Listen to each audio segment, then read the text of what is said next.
This is Mobile Suit Breakdown, a podcast about Japanese sci-fi mega franchise Mobile Suit Gundam, for new fans, old fans, and not yet fans, where we watch, analyze, and review all 40 years of the iconic anime in the order it was made. We research its influences, examine its themes, and discuss how each piece of the Gundam canon fits within the changing context in Japan and the world, from 1979 to today.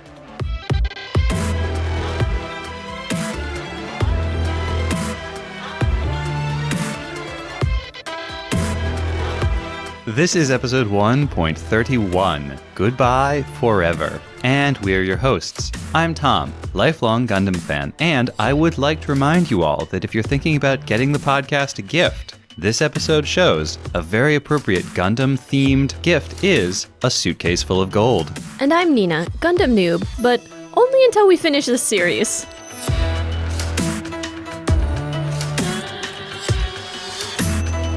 Mobile Suit Breakdown is made possible by the support of 68 patrons. A big thank you to you all, including our newest patrons, Thomas N., Aaron R., and Chris F. If you'd like to support Mobile Suit Breakdown, plus get access to our bonus content, you can do so at GundamPodcast.com/Patreon.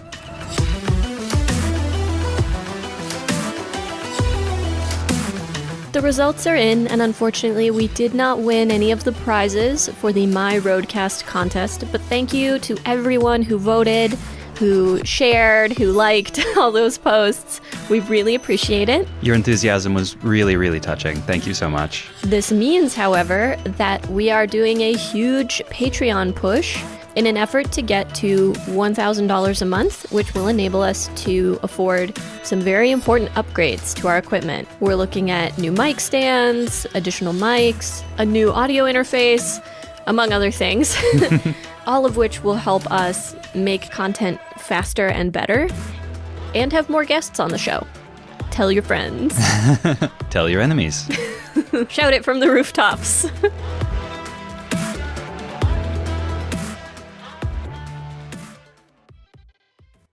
Last week, McVeigh lured the Gundam into a duel in the ruined Texas colony, while his fleet of Zeon warships kept the White Base and its other pilots occupied nearby. Walking into one trap after another, Amuro was finally able to turn the tables on the Zeon captain, thanks to his burgeoning Newtype abilities. While Lala and Char watched, and in the midst of some kind of massive psychic experience, Amuro overwhelmed McVeigh's defenses and cut him down. This week we are covering Mobile Suit Gundam Episode 38, Char and Sayla, or Saikai, Sha to Seira. And we've encountered the word Saikai before. Saikai, haha. That was back in Episode 13 when Amuro had his touching and very emotional reunion with his mother. Saikai means like reunion, or we meet again. So, the reunion of Char and Sayla. Saikai, the word Saikai. And now, the recap.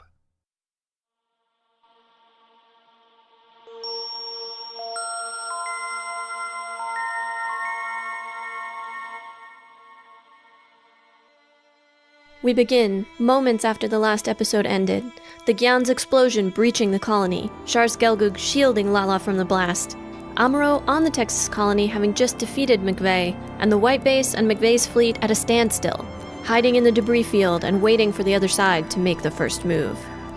The White Base crew worry about Amuro but can do nothing. Anyway, Mirai is sure that Amuro is fine. When Fra presses her, "How can you know that?" Mirai responds that she just knows, somehow.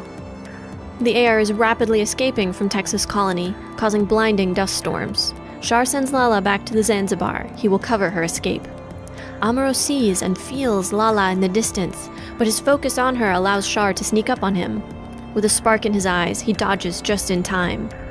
The rough terrain and sandstorm provide plenty of ways to hide, and Char quickly disappears.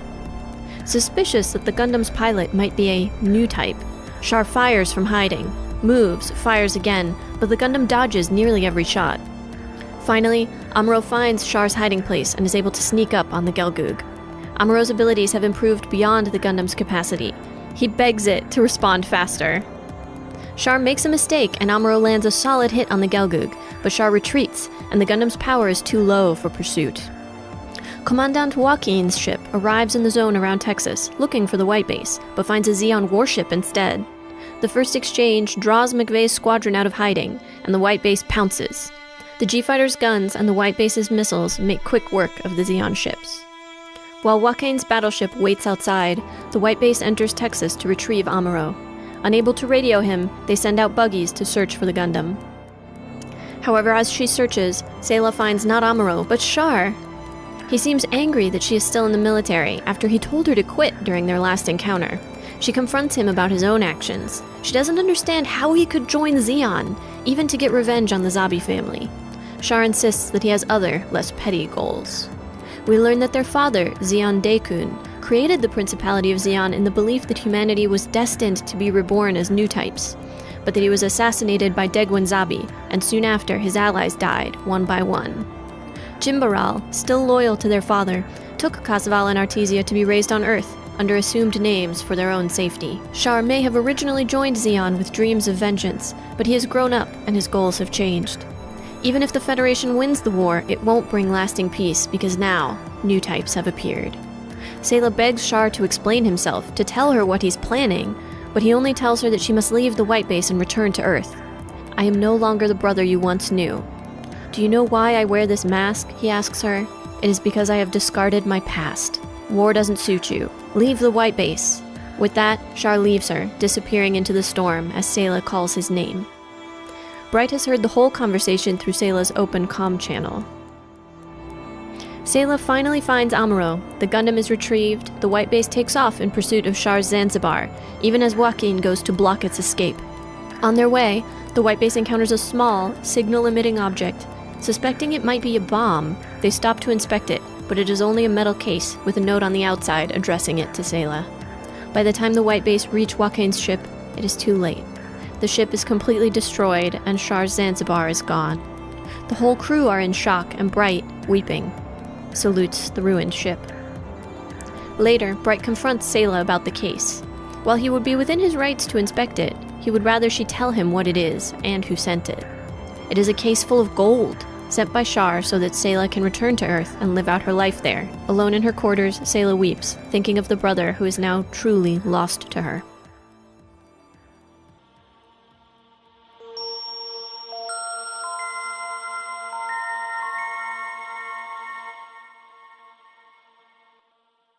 So these are our first impressions for Mobile Suit Gundam episode 38, I believe. Saikai, Char to Sayla, or Char and Sayla in the English. I'm going to point out something that you pointed out when we were watching the episode originally, which is that this episode starts immediately where the previous one ended. Which is quite rare for the show. Usually some amount of time elapses between episodes. These ones are immediately one following the next. Right. I mean, it even starts up again with Char covering Lala with his Gelgoog. To protect her from the blast caused by the Gyan's destruction. We catch up with Amuro standing there with his extinguished beam sabers, looking around for the other mobile suit and for the source of the psychic projection which he has been experiencing. And this is an episode with a lot more of that psychic Newtype stuff, both in terms of what actually happens in the episode and also in terms of the dialogue and the fairly significant information dump that we get in the middle of it.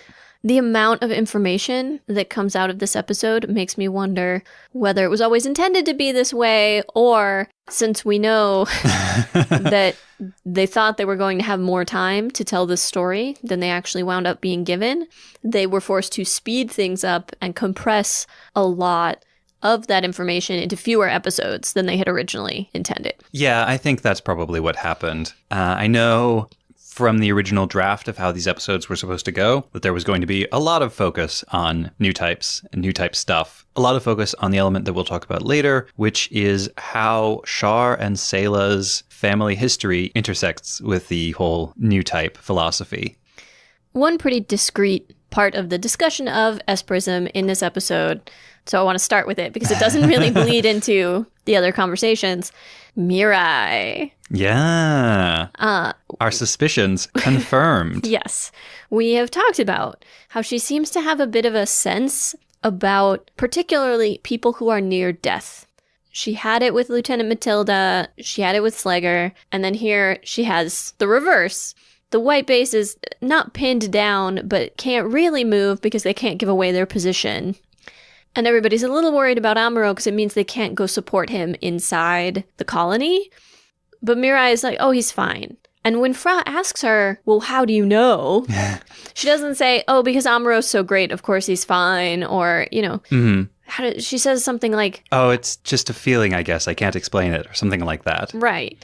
Which, in the real world, you'd make a disbelieving sort of face at her and chalk it up to optimism, naivete. But in Gundam, in fiction, when someone says, I just have a feeling, I can't explain it, we know that something bigger is going on. Particularly when someone has already demonstrated somewhat oracular abilities. And they always say the rule of threes, right? If something crops up 3 times, it's significant. It's not accidental. Mm-hmm.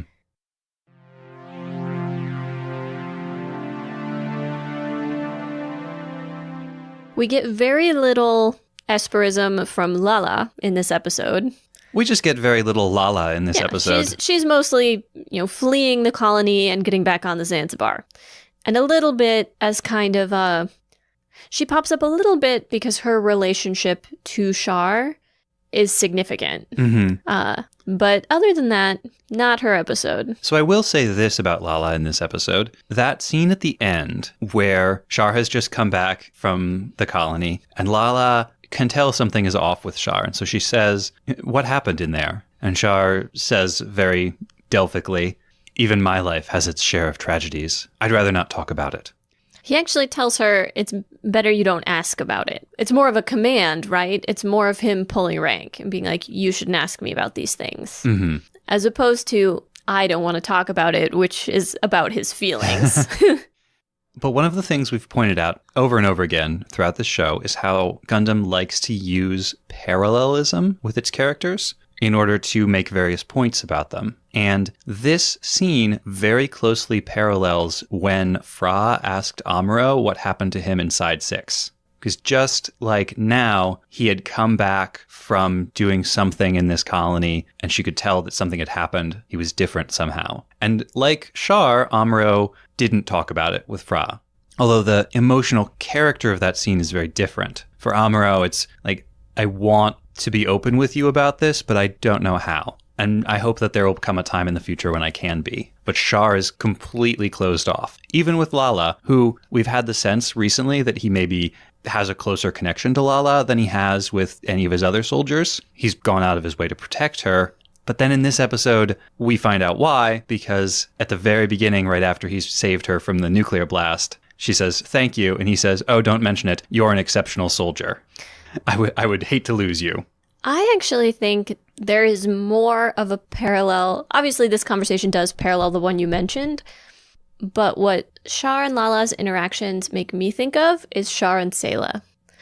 So much about how Lala reacts to Char, looks at him, that sort of adoring admiration, that desire to be as good as him, that closeness, the sort of jokey thing that she does with him sometimes. He even describes her as a relative when they're on side 6. I think he says, think of her as a little sister. Right. And in this episode, we get a bit of narration when Char has left Sayla behind and Sayla is has fallen to her knees and is crying. We get this narration like her whole life she's been chasing after him, chasing after her older brother, calling out towards his back. This is sort of the break in that relationship. Well, and that Sayla is the sister of the old life, the life that could have been. And Lala is the sister of his new persona, the sister of his new life. Do you think he is replacing Sayla with Lala? Quite possibly. But not in a... I think Char is very complicated. I do think there is all of his relationships are mercenary, right? Yeah. I do think he likes Lala. I do think he's fond of her. But a big part of that is because she's useful. A big part of that is because she's a Newtype, which we'll dig into a little more. So not out of this pure, he has developed brotherly feelings for her and isn't that nice? Well, I mean, watch his face during his scene with Sayla. There's no emotional affect at all. Even at the end, when he turns around and he says, "Let me see your face one last time," and he's like, "You're so beautiful." There's nothing going on. So Char and Sayla's conversation is very interesting, and there is a lot to unpack there. Yeah. We find out that they were both raised by Jimbaral, at least when they were very young. It's unclear how they came to be on their own. How did Sayla wind up on Side 7, for instance? Because Jimbaral raised them on Earth. Char reveals that while he initially joined the Xi'an army to get close to the Zabis, his current plan is not just revenge. Although he doesn't explain much beyond that. He doesn't explain much, period. We know that their father believed that humans were destined to be, quote-unquote, reborn as Newtypes, which sounds like some pseudo-evolutionary, like humans in space are becoming this newer, better type of human. Right. It's got spiritualism and evolution and, yeah. Eugenics.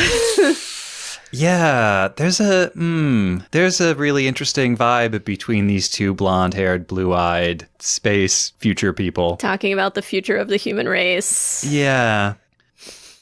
Well, and that what Sayla says is a slightly different version of what Char has sort of been saying, which is that she learned from Jimbaral that Newtype is something that all people should aspire towards. Like, it's a thing you can become. It's not innate to you. Right. They almost make Newtype sound like Jesus. Or becoming a Newtype like reaching nirvana. Like, I was going to say more like Buddhahood than being Jesus. It's the thing to which we should all aspire. I honestly don't think Char is wrong when he says that the Federation won't bring true peace. But he ties that a bit to the discussion of Newtypes, which, to me, says that we're going to see a comparison drawn between Newtypes and super weapons, possibly.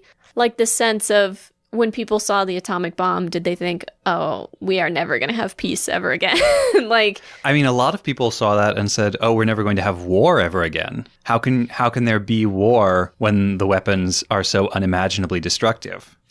Of course, I also wondered if another possible read on Char's comments are that he fully expects there to be some kind of war between Newtypes and non-Newtypes.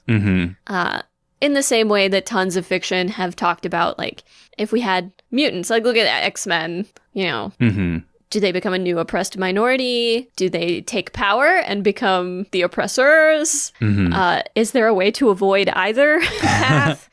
The bit that really kills me about this scene is that he doesn't really explain himself. He doesn't ask Sayla a single thing about herself.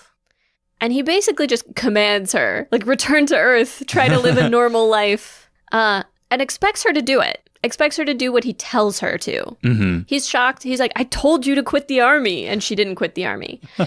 And then the note on the gold is, I hope you will keep your promise or something. She didn't promise him anything. And frankly, he didn't ask for a promise. He just ordered her to go back to Earth. And I don't know if that's like an older brother, younger sister dynamic. He just expects her to do what he tells her to. Probably also the amount of time that he's been in command in his life. But he doesn't truly explain himself. And he wraps the whole thing by telling her, I've discarded my old life. I'm not Kazaval anymore. In a big way, that means he has discarded their relationship.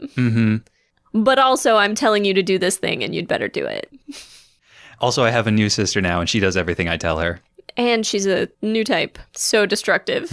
Way stronger than your new type. Extremely useful. I'm going to use her so much. I noticed a funny visual thing that they did, which I think actually goes to emphasize a point Nina was making about their conversation, where throughout the whole thing, Char is not paying attention to anything that Sayla says. He has no questions for her. He doesn't really respond to anything she says. He just has his sort of diatribe that he goes on, and then he gives her some orders. There's a bit where Char is like standing in the passenger seat and Sayla is sitting in the driver's seat, and he's talking to her, and the camera starts out on his face, and then it pans slowly down towards her. it gets to her face, and then it immediately, very quickly, pans right back up to Char's face, which is the sort of camera work you'd see done in a comedy for humorous effect. And it is funny, but it also emphasizes that, like, Char is not paying attention to Sayla. This is all about Char. Yeah.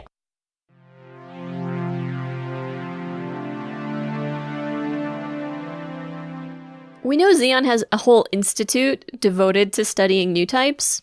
We know the Federation at least has some sense that Newtypes exist and is running tests. We don't know who is farther along in this research, but I found it very interesting that in Char's fight with Amuro, he explicitly describes it as testing to see if this other pilot is a Newtype. Mm-hmm. And this is a fight between Char and Amuro that really closely mirrors, but inverted, the fights at the beginning of the series, also between Char and Amuro. And it's the addition of the Newtype factor that really helps to swing this around into that inverted position. Because in those first battles, you have the Gundam, which is the vastly stronger mobile suit, and Char, who is the much better pilot. And so they're almost matched, but Amuro and the Gundam has a slight advantage over Char. But now it's reversed. The Gundam is obsolete. The Gundam can't keep up with Amuro, and Char has the Gelgoog, which appears to be superior to the Gundam in practically every way. But now, because of his Newtype abilities, Amuro is the superior pilot. And it's only thanks to those. It's thanks to those last-second dodges of shots he could not possibly have seen coming that Amuro is able to survive this encounter. It's probably one of his most skillful combats. Mm-hmm. And we even see Char make mistakes. Yeah. Or he perceives them as mistakes. You know, not getting out of the way in time, not anticipating the pretty impressive flippy moves of the Gundam. And that whole scene where the Gundam is on the ground and it's just rolling away from Char as Char repeatedly stabs the ground where the Gundam almost was. Roll, Amuro, roll for your life. Just like Haro, roll to victory. And then Amuro manages to cut the Gelgoog, and its armor is so strong his beam saber can barely penetrate it. And despite Amuro's desire to go finish off the Gelgoog, he can't because the batteries or whatever is powering the Gundam, between the first fights with the Gelgoog and the fight with the Gyan and the fighting in space before that, there's just no power left to chase down an enemy.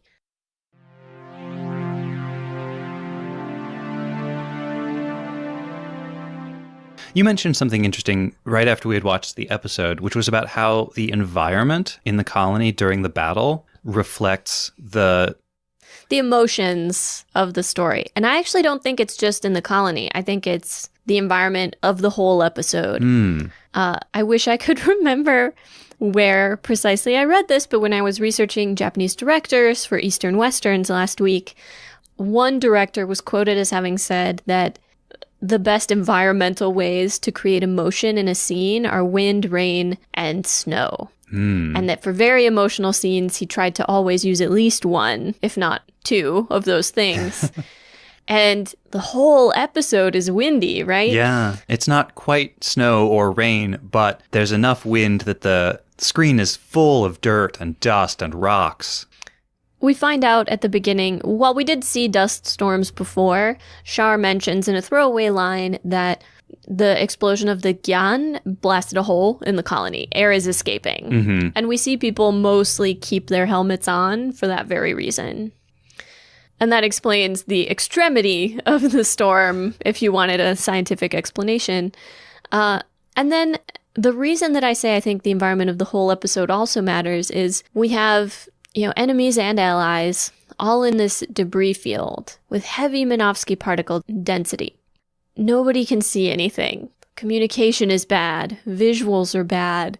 Nobody can tell who's who or what's what. When all of the buggies are out looking for Amuro, when one of them actually passes near enough to the Gundam, it's still so chaotic, it's so confused that they can't actually see the Gundam, the 19-meter tall robot. Beyond the emotional turmoil and confusion of Char and Sayla's conversation, I think all of this environmental interference is also meant to be reflective of the confusion of the crew at large. You know, they're all seeing these hints of this ability that Amuro has, that Mirai has, and they don't know what's going on. And they're being kept in the dark. And they don't even know where to begin figuring it out.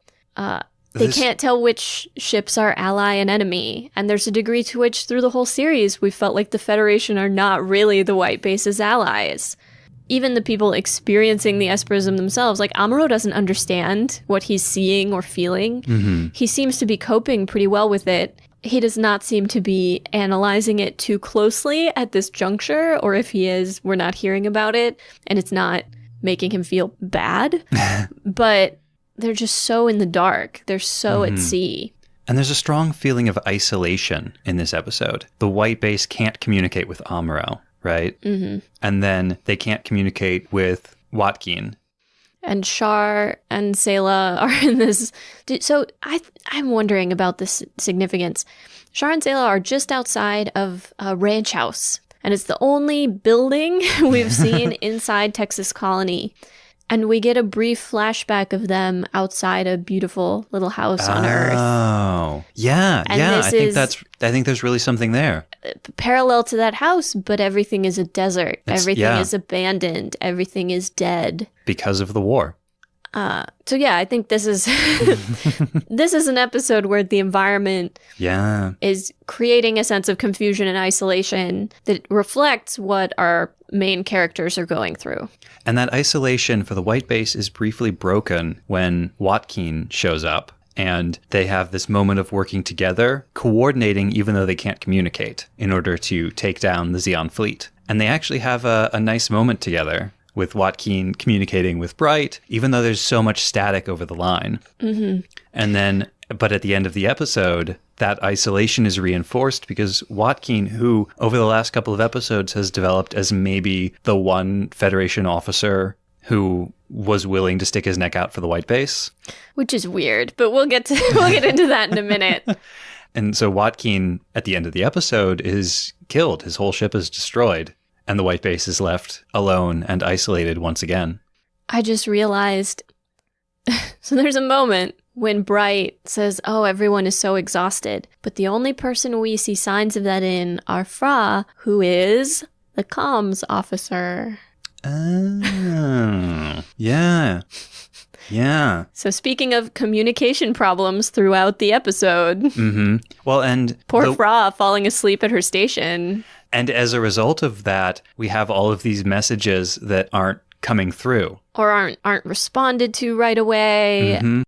And then finally, we have Bright just happening to be on the line for the entirety of Sayla's conversation with Char. And it had to be Bright, because in this episode and the last few episodes, Bright has taken on that big brother, almost parental role of watching out for everybody, watching out for everybody's emotional states, watching out for, how the crew is functioning.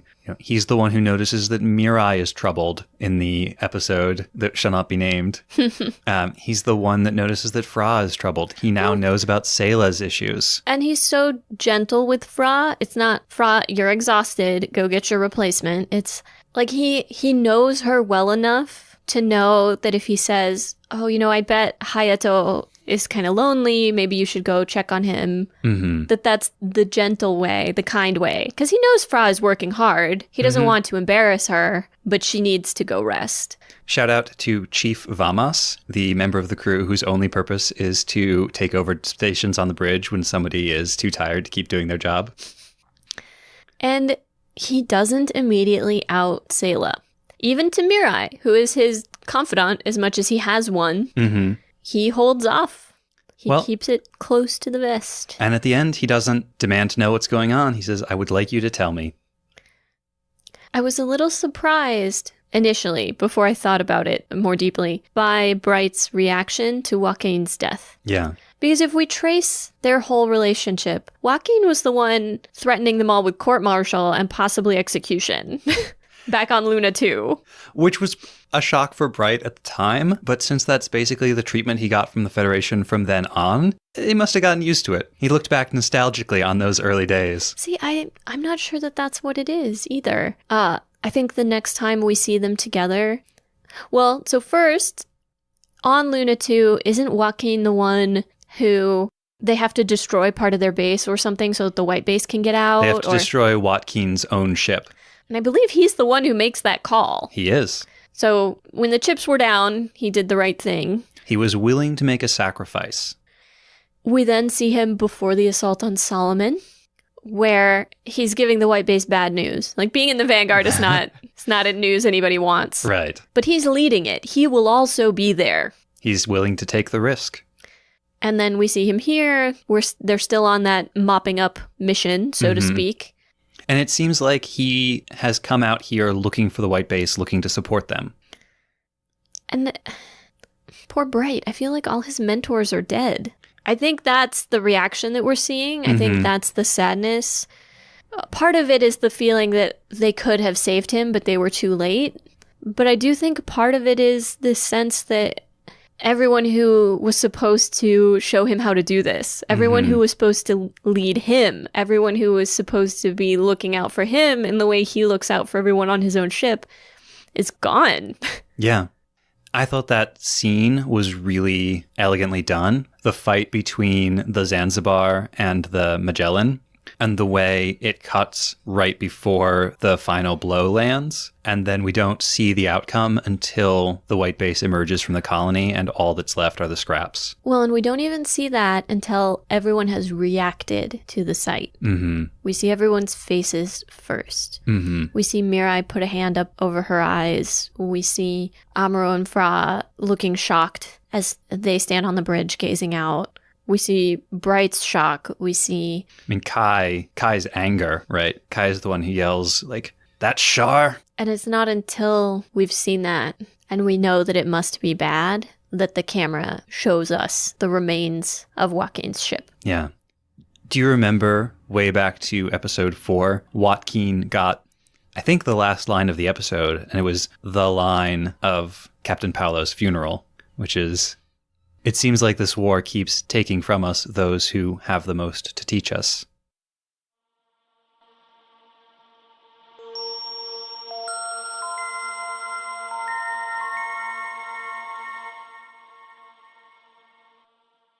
This week, we researched the Gelgoog's decidedly low-tech sword, the word conchol, and gold in World War II. The Gelgoog deploys a new weapon in this episode.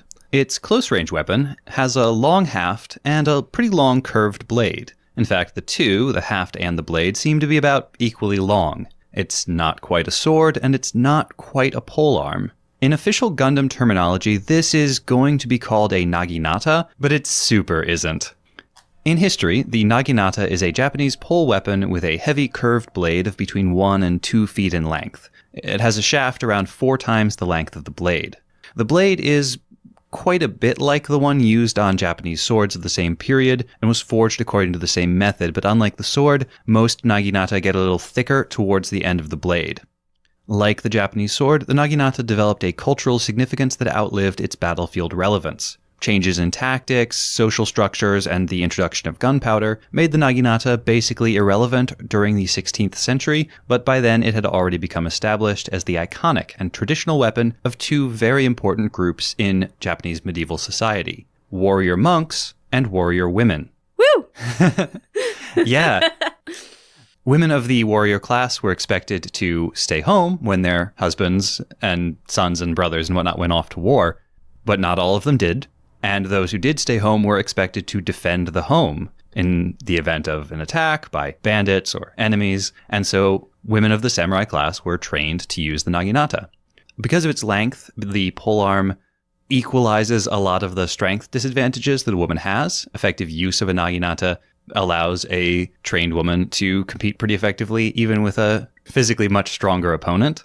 The naginata is also responsible for the introduction of greaves, which is to say shin guards, in Japanese armor, because one of the things you can do with it is flip it upside down and chop at the person's feet. The naginata is a fascinating weapon with a fascinating history, and we're going to delve a lot deeper into it in the future, so look forward to that. First, though, I want to focus on a different and less well-known weapon, also from Japan's medieval past. This is the weapon that the one wielded by Char's Gelgug in this episode actually resembles. It is the nagamaki.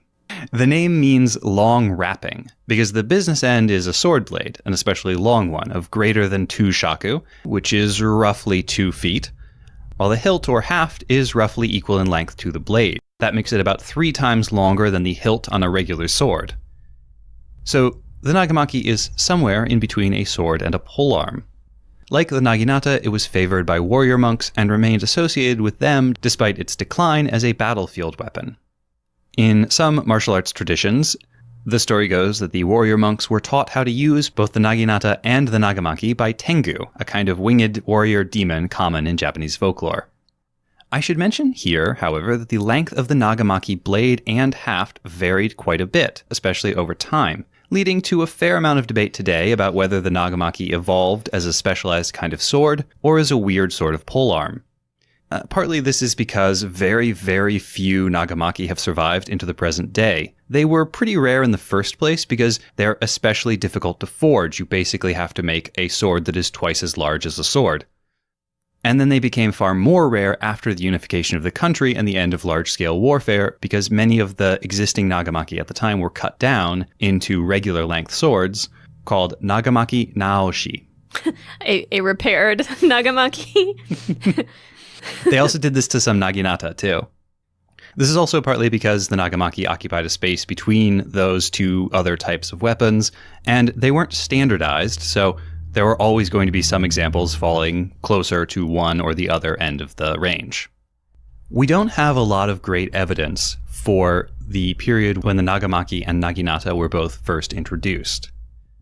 Based on some sort of unclear language used to describe them, including the verbs for drawing one and the ways that they're described, it's possible that they shared a common origin and that the nagamaki was a sort of intermediary step between a sword with a long handle and a sword on the end of a pole. So while I would like to be able to look at these weapons and categorize them very precisely and say, this is a naginata, this is a nagamaki, this is a katana or a tachi or whatever, that's not so easy to do. And maybe it's not appropriate to do at all. The fact is, these weapons kind of blend into each other, especially at the extremes. And it's not that weird to encounter something like this, which looks to my eye like a nagamaki, but is called a naginata. There was also a subset of sword design during the Japanese medieval period where you just made swords with blades as long as you possibly could. It was a prestige thing. It was a way of showing off the swordsmith's skills. Oftentimes these were given as donations to temples because they were seen as appropriate for the gods. They were also used on the battlefield sometimes, although the use was complicated by the fact that they were too long to be drawn, and so you had to have a retainer help you to unsheath them before you could go into battle. I think it's very possible that the nagamaki may have simply been a way of using one of those, but making it more wieldable by making the handle longer. Yeah, I'm just picturing this sword hanging from somebody's side, like dragging in the earth behind them. No, these were actually worn. These were actually worn on the back, Mm. And one of the names for them translates to back-worn sword. Ha.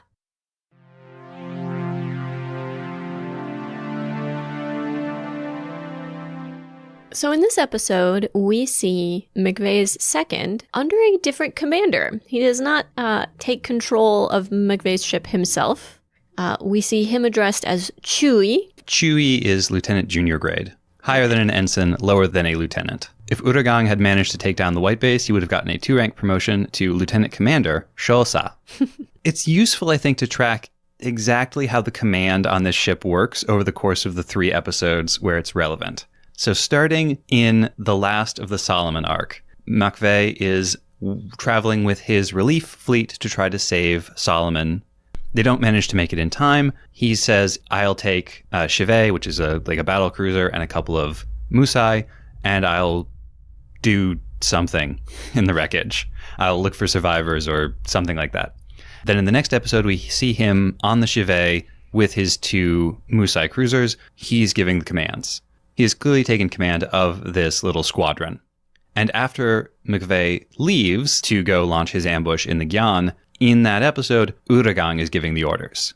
Now, in this episode, McVeigh is dead, Uragang is still on that ship, but somebody else we've never seen before is giving the orders. So that tells us a couple interesting things about the Xi'an command structure. It suggests that Uragang was in charge because he was McVeigh's delegate. McVeigh was the highest ranked person in this squadron. He had taken command, and he had delegated Uragang to command in his stead, but that when McVeigh died, command defaulted to whoever the highest ranked officer in that squadron was, and that's this new guy. And he addresses the commander of the ship he is on as Kancho. Now, as with so many Japanese words, there are a lot of words that sound like kancho, not just like that are kancho, but the particular word that is being used here means captain of a warship. Kancho is a really convenient word because the problem we have in English is that captain means like a bunch of different things. Captain is a rank in the army. It's an entirely different rank in the Navy. It's also a title of respect used for whoever the highest ranking person on a ship happens to be, even if they are not the rank of captain. So it's site specific. Yeah. Japan does not have that problem. In Japanese, there are different words for each of those things. In the Imperial Japanese Navy, a captain was a daisa. In the Imperial Japanese Army, a captain is a tai. And the officer commanding a ship is kancho. So we don't actually know what rank this new guy is. He's somewhere lower than daisa because he didn't outrank McVeigh, but he is the highest ranked officer on the ship, and so he gets to be kancho. And we know he's higher ranked than a Chewie. Yes. Oh, one quick reminder. If you are paying a lot of attention to the Japanese words that are being used for the various titles, then you will have recognized that I just referred to McVeigh as a daisa when he is in fact a taisa. Taisa is the army equivalent of daisa, which is the Navy rank. For some reason, in the English translations of Gundam, they use English Navy ranks, even though the Japanese uses army ranks. I don't know why.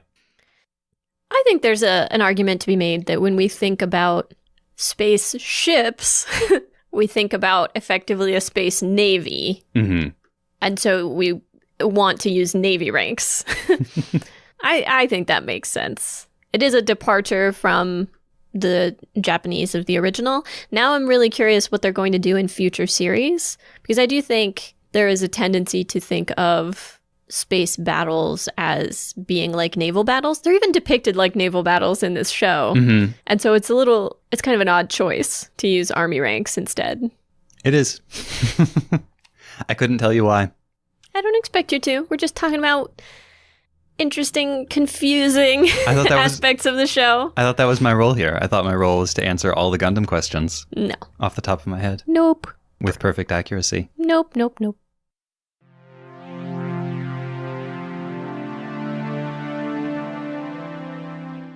The sudden appearance of a small trunk full of glowy gold bars brings us back to the role that gold played in World War II. We touched on Nazi gold when we talked about neutral countries, as many of these countries traded with Germany during the war and so were recipients of looted gold. German currency was effectively worthless due to rampant inflation during the Depression. Gold prices were much more stable, not just compared to German currency, but compared to most world currencies, especially during wartime. Beginning with the invasion of Austria, Germany would seize the holdings of national banks, private businesses, and individuals of invaded countries. Some countries were so concerned about their reserves falling into German hands that they moved all of those reserves to places considered more safe. In Operation Fish, the UK moved 1,500 metric tons of gold across the Atlantic to Canada. Imagine if that had been sunk. Just imagine for a moment. I suspect that there would have been a rapid improvement in the quality of diving equipment. Approximately $550 million worth of gold was expropriated by Germany from foreign governments. That does not include private businesses or individuals. You would think that a benefit of gold would be its untraceability. Germany did make efforts to hide the origin of its gold, in that it would take jewelry and gold bullion and other gold and melt it into rings or bars so that you couldn't trace it back to the original owner. However, then they would stamp it with swastikas and like Reichsbank logos and things like that. So, and everybody knew that all the German gold was looted because their own gold reserves prior to the war were not substantial. Nazis just gotta do Nazi stuff. Speaking of which, this is totally unrelated, but I discovered that somebody found at the bottom of a lake like a huge golden cauldron that some Nazis had commissioned at some point, that because of the insignia on it, people initially thought maybe it was very old, but then they found out that like actually some Nazis had commissioned this ridiculous gold cauldron for some reason. And then it was found at the bottom of a lake. Were the markings like Old Norse stuff? Yeah. God, I would like to file a complaint against the Nazis for ruining Norse mythology. Well, and then the last thing that I found about this cauldron was there were a bunch of legal battles over it. Some bank or art warehouse or something was trying to sell it and had convinced someone to a particular price because they said, oh no, we're sure it's actually much older than they say. And then the person sued them because no, it's not. And right. So anyway, it's tied up in courts now. Creepy Nazi cauldron. I feel like tied up in courts is the natural fate of a giant, creepy, golden Nazi cauldron. That is a series of adjectives I did not think I would be saying on this podcast. Anyway, neutral countries did not want to receive gold that was obviously from Germany because this was part of maintaining their neutrality. Allied countries would take issue with them receiving looted gold in payment. So gold from Germany was often exchanged in Switzerland for gold of another origin. So they effectively laundered the gold. Mm-hmm. But Germany's dependence on gold for international trade created complications for them and opportunities for others. Canfranc is a now tiny Spanish town in the Pyrenees, near the French border, its main street bisected by a massive train station. The international station, opened by Spanish King Alfonso XIII and French President Gaston Doumergue in 1928, is now in total disrepair. The bridge necessary to reach it from France was destroyed at some point. There's talk of restoration. It's a very architecturally significant building. They used it to film Dr. Zhivago. They might try to reinstate international train traffic. It also had incredible historical significance during World War II. Spain was exporting tungsten, wolfram, iron, and other materials to Germany in exchange for gold and gemstones, and this was all passing through Canfranc. The same trains carrying gold to Spain and on to Portugal also carried refugees, spies, Allied paratroopers, smugglers, and French resistance documents and intelligence in and out of the Iberian Peninsula. Most of these trains had secret compartments in the underside, where all of this was being hidden. If you remember from some episodes back, when we talked about the British commando raid on the French port of Saint-Nazaire, the handful of commandos who managed to escape overland did so by getting into neutral Spain and then catching boats back to England. There's a very good chance that they made it through Canfranc. There was a local spy network in the town, passing information and helping refugees and allies escape occupied Europe. Julian Eresuelo, a townsperson who was a child there at the time, said that for the townsfolk, they were more interested in the imported food than in gold. Quote, my father used to say that the people of Canfranc were capable of removing shoes from a horse as it galloped. Spain had just been through a brutal civil war. Many of the Republicans who had lost the war had actually fled to France and aided in the resistance movement there. Many of them became Allied soldiers. And many who were still in Spain were aiding those foreign resistance movements. Albert Lelay, the French customs official in Canfranc, it was an international station, so it had both French and Spanish involvement, helped hundreds of Jewish refugees get to safety in Spain while pretending to be a collaborator with Vichy France. The Spanish government's attitude was highly variable toward refugees, sometimes permissive, sometimes not. Franco's attitude is described as opportunistic in one of my sources. Sometimes refugees were captured and jailed in Spain. From the start of the war until 1942, passports were basically stamped without question, and refugees found themselves in the relative safety of Spain. or moving on to Portugal. In 1942, a group of Gestapo settled in the town and began to detain and deport any refugee they caught trying to cross the border. Initially, local Spanish officials acted against the Gestapo, helping anyone they found get across. But later, due to increased pressure from Germany, anyone caught fleeing across the border was jailed and either deported to their country of origin or to Allied North Africa. Those seem like extremely different deportation outcomes. Yes, they do. Well, it's so weird for a fascist to be ideologically inconsistent.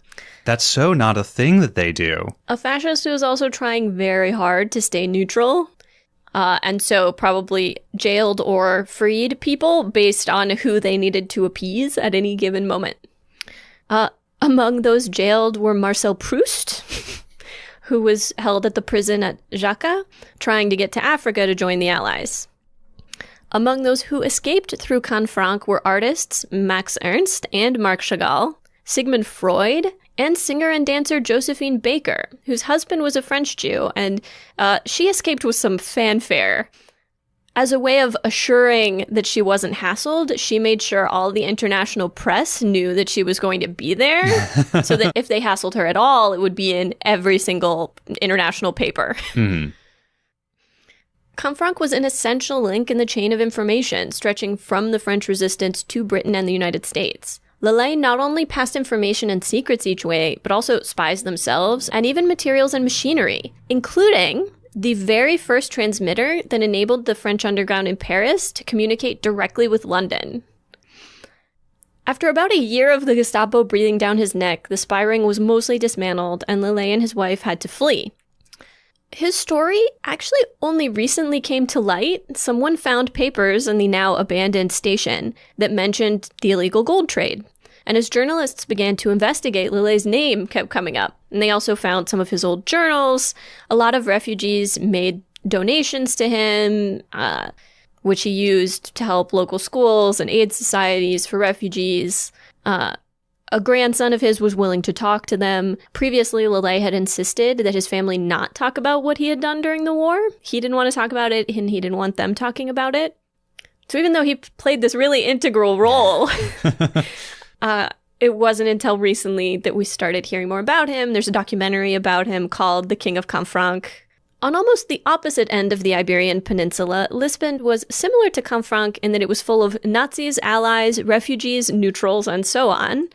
But Lisbon is a major city, and with Germany and Switzerland formed what some texts call the Golden Triangle.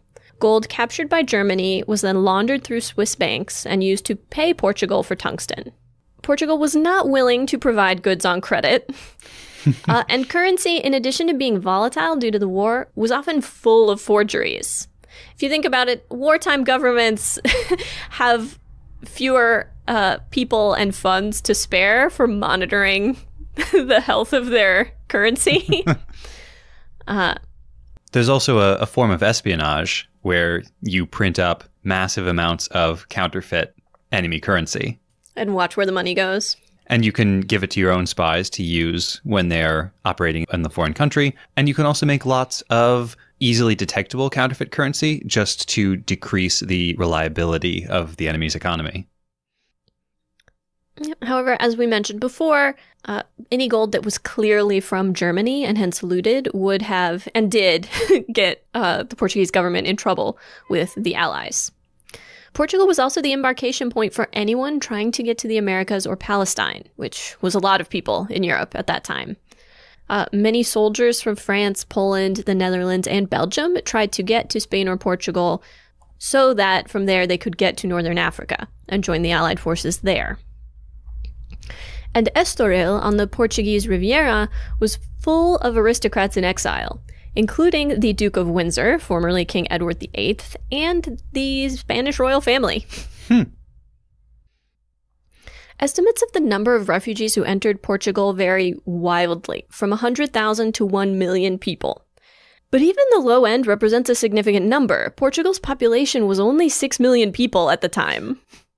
Portugal's dictator, Salazar, was sympathetic to the Jewish people's plight and a close friend with local Jewish leaders. He authorized moving the main office of the Hebrew Immigrant Aid Society from Paris to Lisbon after France was invaded.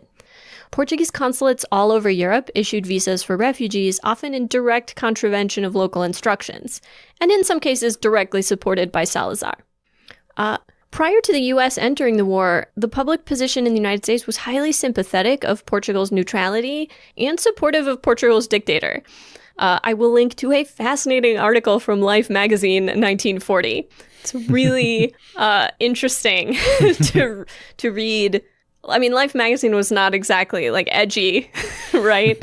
And the way they talk about Salazar's dictatorship is really eye-opening. Due to its neutrality and status as a waypoint for people from all over Europe, Lisbon was full of spies. The diplomatic corps of many countries were far larger than would seem necessary, and a great many propaganda writers were also based there, including Ian Fleming, author of the James Bond novels. Numerous traitors, agents, and double agents were recruited there. The degree to which agents of many opposing factions were essentially cheek to jowl with each other in Lisbon is pretty incredible to think about. Nazi and Allied spies, double agents, journalists, code breakers, and political operatives, all at the same clubs and cafes, hanging out at the same beaches, hanging out together at the casino. It's really easy to forget what the, point of the plot in Casablanca is. But the whole point of the plot in Casablanca is that main character Rick's ex-flame and her husband, a Czech resistance fighter, are trying to get papers so that they can get to Portugal, so that they can get out of Europe. And they're in Casablanca. It's in Vichy-controlled North Africa, and they're trying to get the papers so that they can get to Portugal. Well, and from Portugal, you could get on a ship, or if you were wealthy enough, a plane. There was a Pan Am that left from Portugal to New York, direct. The local secret police were permissive of espionage as long as it did not interfere with or involve the local government or local people. Of course, there were some infiltrations, and Salazar at one point demanded the removal of a British diplomat who appeared to be working with anti-Salazar factions. One book describes a common method used by German agents to buy support from Portuguese government officials. I found this very amusing. A German operative would say that they were being recalled on short notice and needed to sell their Mercedes with 4 good tires, which was very important during the war because rubber was rationed. You couldn't get new tires. Mm-hmm. And they were willing to let it go at a very reasonable price because they're in a rush. Does the official know someone maybe who's in the market for a Mercedes? The official would buy the Mercedes at a marked down price. A couple of days later, another German operative would approach the same official, looking to buy a Mercedes with 4 good tires and willing to pay a considerable premium. Does the official know anyone who's selling such an automobile? And the official pockets the difference. No bribe has been offered or accepted. These are clearly 2 different transactions. There were also lots of regular bribes paid as well. Portugal was desperately poor at the time, and salaries were low even for senior officials. So there was a lot of standard bribery, too. In the grand tradition of our research pieces, some of this might not feel precisely on topic, but it is very interesting. And where do you think Char got that gold? Well, I was going to say, I think the necessity of moving all of this gold bullion and other goods back and forth along these supply lines is what facilitated the movement of all of these people and all of this information. If the gold hadn't been moving through these neutral countries, I don't think you'd have had the same prevalence of spycraft and movement of refugees and all of that other complementary movement through the Iberian Peninsula. Well, we haven't encountered money very much in Gundam. This is only the second time in the show that it's been mentioned. The first time is when they were in Dublin and Amuro gave Kai his toolbox to sell. To pawn, yeah. Yeah. But I would guess that Zeon probably issues their own currency, and it's probably not accepted on Earth. So for a commando like Char, who operates on Earth a lot, it's probably necessary to have a certain amount of gold on hand in case he needs to buy things or bribe people. Looking to sell a mobile suit, 2 good legs, very reasonable price.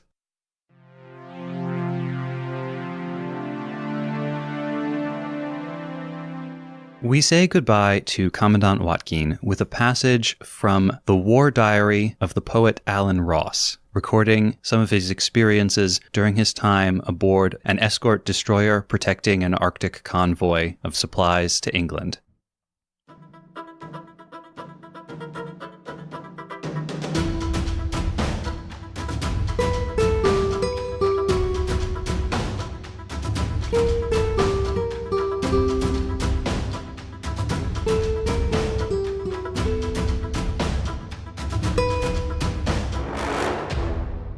The destroyers attack, drawing the enemy fire. 4 swords of flame flick into the grayness like a fencer's blow. World is a small, narrowing circle, squeezed smaller and smaller. Time has been interrupted, the clock smashed. Red flecked, world is reduced to the gunsight's orb, its still center, a focal gray in a tilted world of sea and sky. It is too late to put the pieces together. We are going in. Across our bows, suddenly, a welter of light, an expanding cone of sluiced sounds. Again, and a shiver of steel, a moment of time displaced, the revolving bands interrupted. You didn't put the pieces together quickly enough. A storm of unleashed sound, shaken in a bowl of electric enclosure, a rainbow of light rocketing through the wrecked space, waves of explosion dancing in narrowing circles within the eyes, and like a long snake unwinding, steam hissing out in a stream over everything.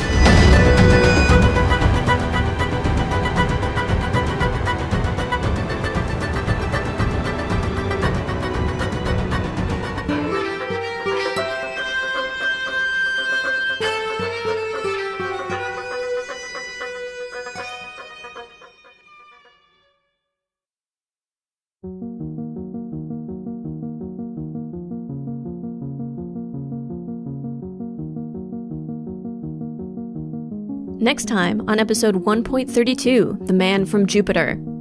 Girin's extremely weird face. A new type of mustache. Creepy space music. Increasingly psychedelic animation. She's melting! Melting! The right amount of strength. Gundam versus the space octopus. The genuine article. Warped ideals and peace for all humanity. Will you be able to survive?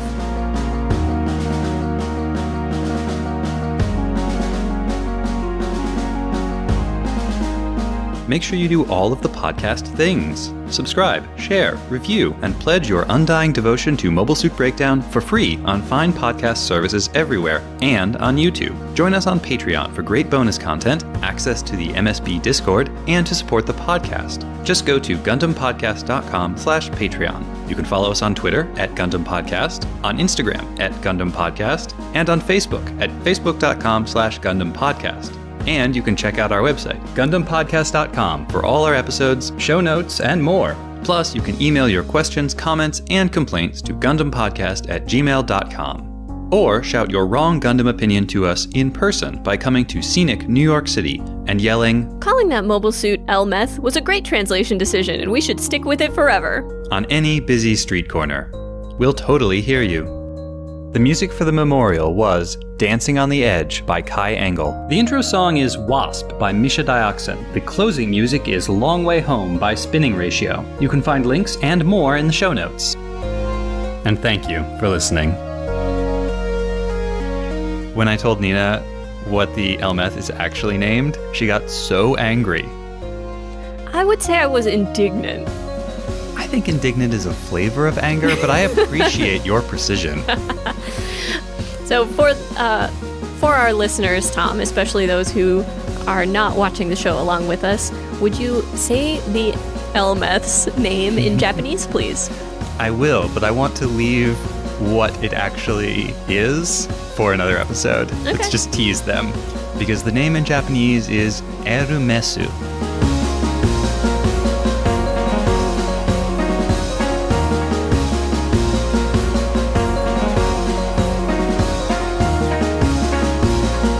Round 2. More correct now. Just be better. I am being better. Be less bad. Listen. You.